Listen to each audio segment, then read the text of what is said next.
નમસ્કાર મિત્રો, હું છું ભૂમિકા તળાવિયા. ફૂડી બીટી ચેનલમાં આપનું હાર્દિક સ્વાગત છે. આજે આપણે બનાવીશું ભીંડા બટેકાનું શાક, કંઈક નવી જ રીત. એના માટે એક પેનમાં આપણે તેલ ગરમ કરવા મૂકીશું.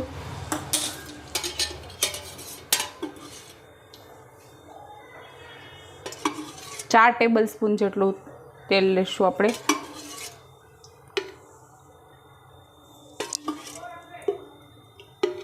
અહીં ભીંડા બટેકાનું શાક બનાવવા માટે આ રીતે ભીંડાના મોટા ટુકડા કરી લેવાના છે અને બટેકાની આ રીતે પતલી સ્લાઈસ કરી લેવાની છે. તેલ ગરમ થઈ ગયું છે. હવે આપણે એમાં સૌથી પહેલાં બટેકા નાખી દઈશું. બ્રાઉન થાય ત્યાં સુધી એને આપણે સાતળવા દઈશું.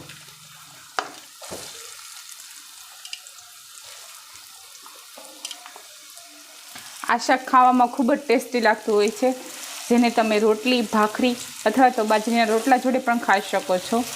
બટેકાની સ્લાઇસને આપણે ફૂલ ફ્લેમ પર જ સાતળવાની છે.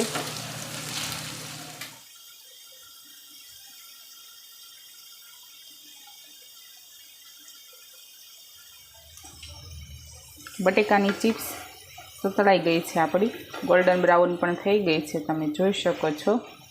હવે આપણે એને આ રીતે કાઢી લઈશું.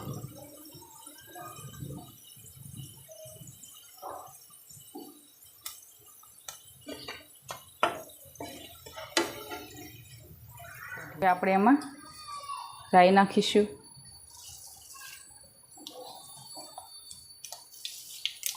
રાઈ તળી જાય એટલે આખું જીરું,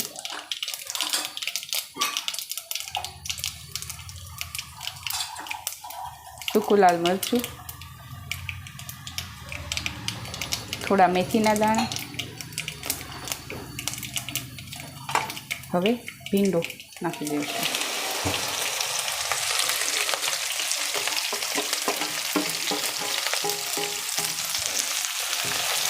જેને પણ ફૂલ ગેસની ફ્લેમ પર જ સાતળવાનો છે, એકદમ ક્રિસ્પી થઈ જાય ત્યાં સુધી.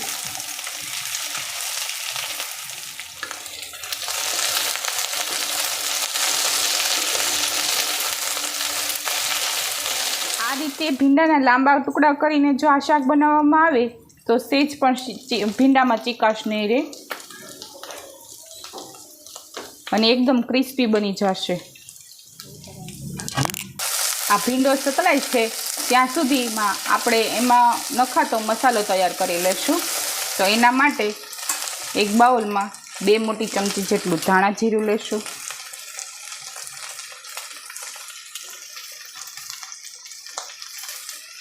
એક મોટી ચમચી જેટલી લાલ મરચું પાવડર, અડધી ટેબલ સ્પૂન જેટલું હળદર,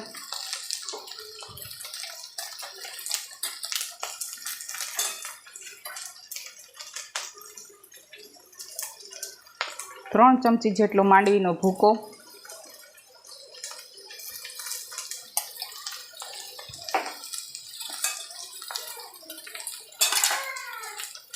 એક મોટી ચમચી જેટલા ચીલી ફ્લેક્સ,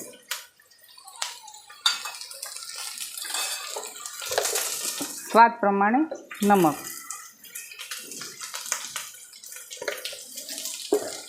જેને સારી રીતે ચમચીની મદદથી મિક્સ કરી લઈશું.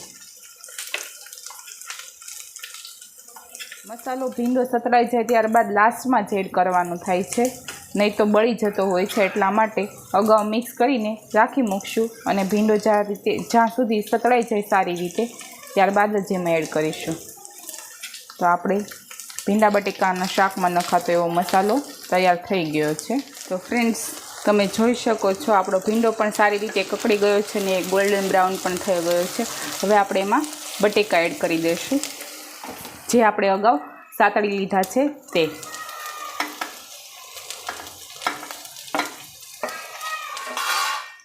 બંનેને સારી રીતે મિક્સ કરી લઈશું.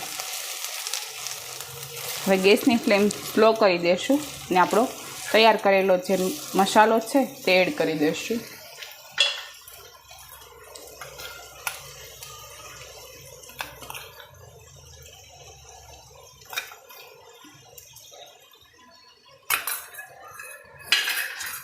હવે આ રીતે ઢાંકણ ઢાંકીને થોડી વાર માટે ચડવા દઈશું.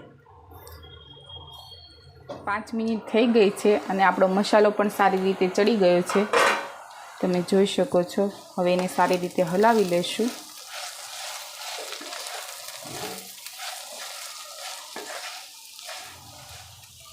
હવે આપણે એમાં 1 લીંબુનો રસ ઉમેરી દઈશું। જો તમને અહીંયા ખાટું મીઠું પસંદ હોય તો તમે ખાંડ પણ ઉમેરી શકો છો થોડી। આ રીતે તૈયાર થતું શાક એકદમ ક્રિસ્પી લાગે છે, તેમજ તમે જો 1 ડે માટે પ્રવાસમાં જતા હોય ત્યારે પણ લઈ જઈ શકો છો અને સારું પણ રહે છે ખાવામાં પણ। જો પ્રવાસે લઈ જવા માટે બનાવતા હોય તો 1 લીંબુ એડ કરવાનું નથી આ ટાઈમે। તો તૈયાર છે આપણું ભીંડા બટેકાનું શાક। જો મિત્રો તમને અમારો આ વિડીયો પસંદ આવ્યો તો લાઈક કરો, શેર કરો અને કમેન્ટ કરો તથા અમારી ચેનલને સબસ્ક્રાઈબ કરો। Thank you.